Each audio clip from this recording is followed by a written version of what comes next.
Hello, it's Nemo, and welcome back to Fictional Friday, where I, Nemo, will tell you a story.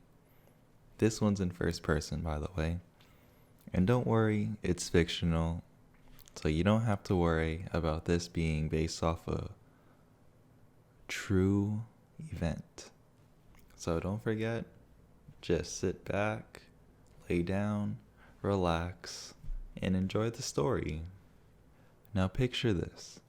You are a first-class messenger. Best of the best. You have a camel. And you're in the desert.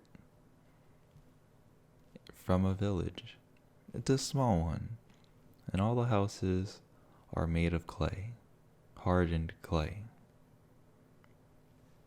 And so, you're having dinner with your family in your house. It's not a small house, but not quite a large house. It's a cozy house, suitable for you and your small family. And so, midway through your dinner, a buddy shows up. And you invite him in. You ask if he would like to stay for dinner. But he has to decline. He hands you a package. Small. Wrapped in various papers. Stringed together with many different strings, packaged neatly in the shape of a brick. You pick it up. Not too heavy, but not exactly super light either. He tells you have to get this to the next big city before the sun rises. And so, you accept his offer. Then he tells you it's for a friend. A friend whom you haven't seen in over a year. And you know who this friend is. You've grown up together, but now you've drifted apart. So, you get ready. You prepare for your journey. You pack one bag. You prepare a camel. You say bye to your family. You say bye to your pal. And you go off.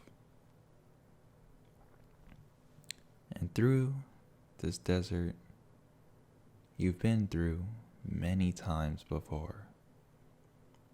The city, the destination, you've been through.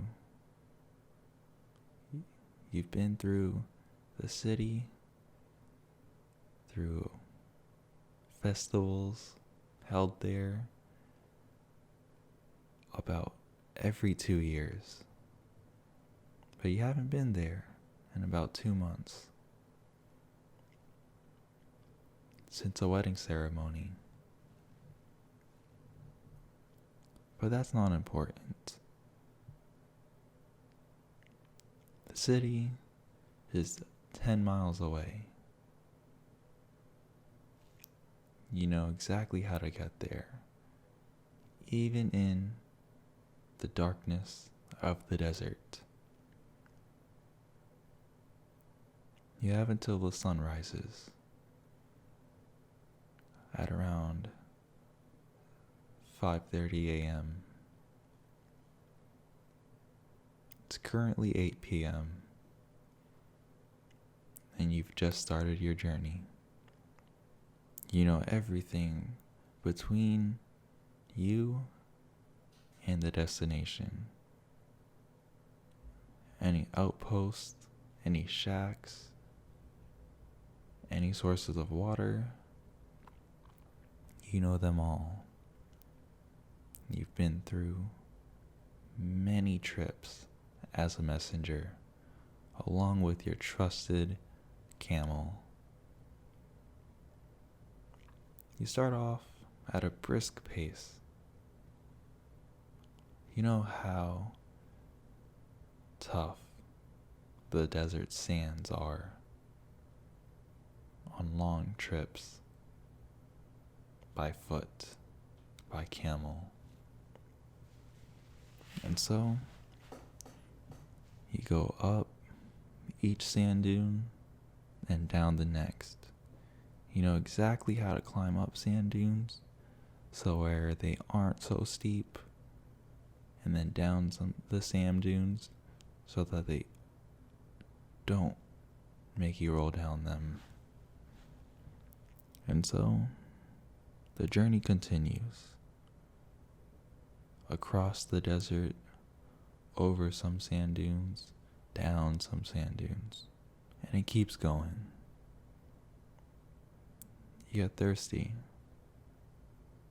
You take a sip of water from your jug. Not too much, because you know that once the sun rises, you'll need to save the water. And so you keep on going. And then halfway through, you hear it. You feel it. The wind has started to pick up. Now you know exactly what that means. A sandstorm is coming in the middle of the night. You keep going. You know, half a mile away is an outpost, a small one. It's pretty much a shack. You know you have to hurry, because half a mile in the desert feels like forever once a sandstorm hits. And so you know you have to hurry, but at the same time, you know you cannot rush, because the faster and harder you try to go, the sands will punish you for it. And so, the sand, the wind, it picks up. And you start to cover your face, extending your arm slightly in front of your face to block the sands from pelting your eyes, because you still need to see. You hurry. You try your best to get to this shack. And then you get there. There's not a lot of room for your camel. You know you have to leave him outside. But your camel, it's been through this before.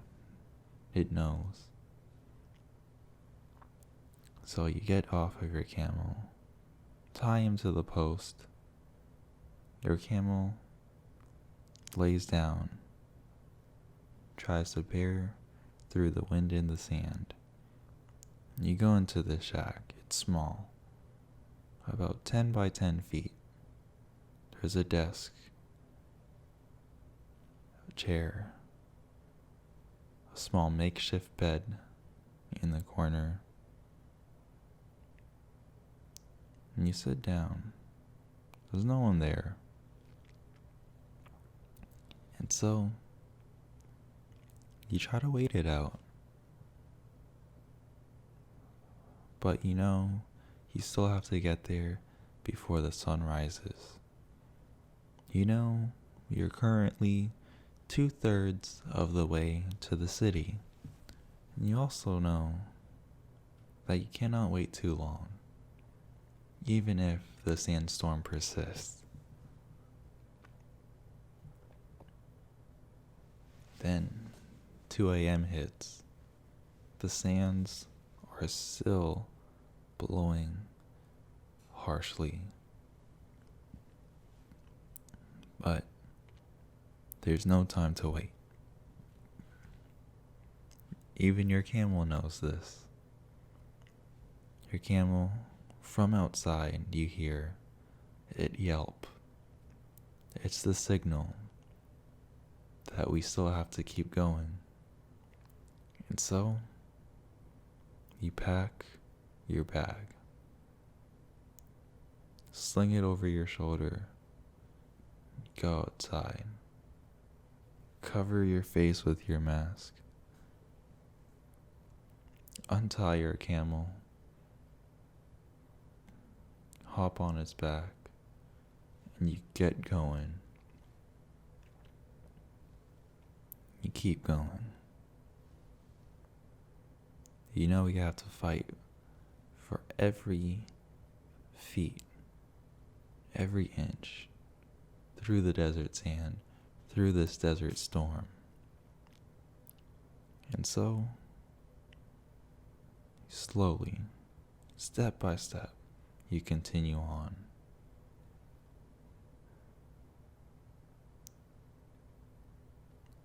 "3 a.m. hits, and you feel it. The wind has slowed down a little bit. The sands, they don't pelt you as harshly as they have. And so, you keep going. You know that the sandstorm is going to die down soon. Keep going. Your camel carries on. 2 of you have been on this journey many times, through the desert, through sandstorms. And you go. With each step, the wind loses its strength. The sands stop pelting you through your clothes. You keep going. And with each step you speed up, the wind dies down even more. So then you pick back up the pace to a steady pace, not too strong, but not too slow, so that the sands do not punish. And so you keep going and going. 4 a.m. hits, and you go over a sand dune. This one's a large one. You go, and you see over the sand dune is the city. 4 a.m. now, you know. You have to keep going. You're not quite there yet. The sun rises in an hour and a half. You see the city walls as you get closer. You know exactly where you have to go. The city has walls around it, all around in a circle. But you know that the destination, the house, is on the east side of the city. There aren't any gates near it. The only gates to the city are the north and south end. But you do know there's a hole in the wall near the east side. And so, you continue. You're almost there. 5 a.m. hits, and you can see the sky get slightly brighter. And that's it. You've reached it. You've reached the hole in the wall. You get through. Something's different. Something has changed. Yet it's only been 2 months since you've been here. Then you realize the banners have changed. But you continue. You keep going. Then you've reached it. Your old friend's place. His place is larger than yours, but his house is still made out of hardened clay. You get there. You tie your camel outside to the post. Then you go inside. There's no doors here. You go inside. You know where he should be. You go upstairs and you see him. He's sitting down at a table. Just a drink in his hand. He's sitting. He hears you coming. And then you see him. You meet his eyes. He looks at you happily, but something is off. He seems too happy, but with a slight tone of confusion. You tell him you have a package for him, sent by your old pal, and then you hand it over. He smiles. Then he sort of looks past you. And then you feel it. You get hit in the back of the head, knocked unconscious. Your friend has betrayed you. But for what?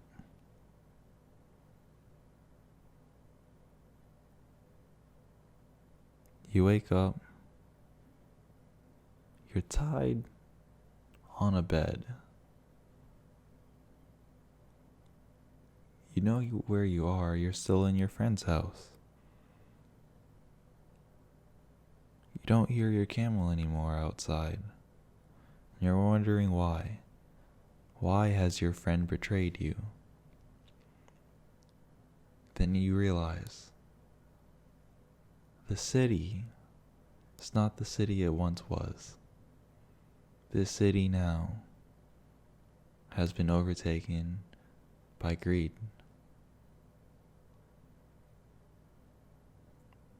You're just stuck there now, wondering why your friend has betrayed you. Although you've grown up many years together. And here you are, tied to a bed, in a friend but a stranger's house. No one's around anymore. It's just you. You wonder to yourself, how could this have happened to a first-class messenger? Why would you hurt the messenger? You don't know if you were set up or just kidnapped and taken advantage of from someone you once knew.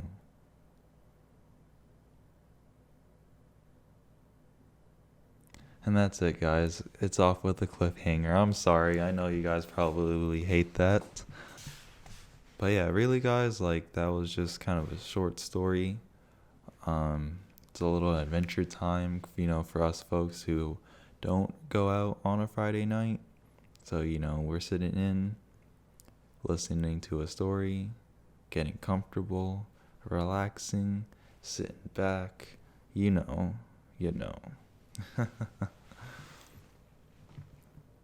But yeah, I hope you guys enjoyed the story. I know I ended off in a cliffhanger, but don't worry. I'll finish this story next week. Hope you guys enjoyed. And as always, guys, take care of yourself, take care of others, spread love and peace. Hope you guys have a good night.